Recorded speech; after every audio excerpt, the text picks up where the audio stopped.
notre projet d'entreprise nous a servi justement à pouvoir réaliser cet investissement de cette usine du futur. Et donc l'implication des collaborateurs dans l'élaboration de leur outil de travail nous ont permis d'arriver à une usine, je dirais, aujourd'hui, qui est quand même une des références au niveau de l'industrie française. Nous avons donc mis en place des différentes méthodologies, différentes organisations des collaborateurs, un manager de mini-usine, puisque l'usine est découpée en compartiments, si je puis dire, et puis un directeur d'usine, donc hiérarchie très plate.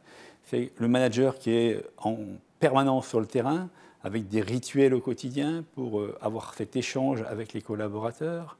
C'est de l'amélioration continue par un système de management des idées. Donc nous avons essayé de donner un cadre de travail ou une qualité de vie au travail très importante dans ces usines et de manière générale dans nos usines. Donc par exemple, dernièrement, dans cette nouvelle usine, on a créé une salle de sport, mais on a fait très attention à l'environnement de travail, donc la luminosité naturelle, la qualité du mobilier, des plantes vertes, etc. Un restaurant d'entreprise agréable et dans lequel on mange bien, parce qu'on est en France aussi.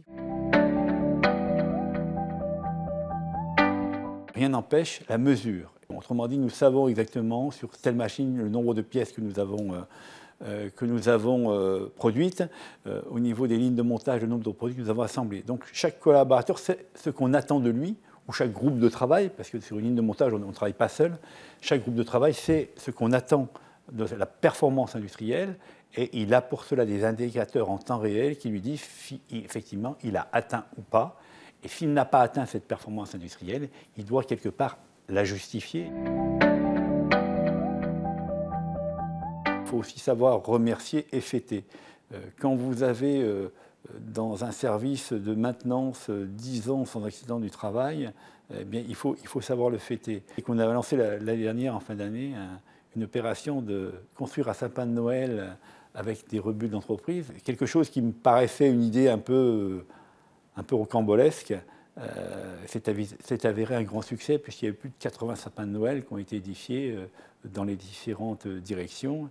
Et c'était un succès, je dirais, d'engagement, un succès d'équipe, puisqu'en général, un sapin, il n'est pas fait tout seul, mais il est fait en équipe. Alors, on a la chance d'avoir une implantation internationale, et donc on exporte beaucoup de ce que nous produisons. Ce succès international que nous avons permet de tirer toutes les usines, même les usines européennes. Et donc, à partir du moment où vous avez une augmentation du quantitatif, eh bien, ça vous permet de faire des effets de rationalisation, d'optimisation, d'automatisation, de robotisation, sans supprimer d'emplois.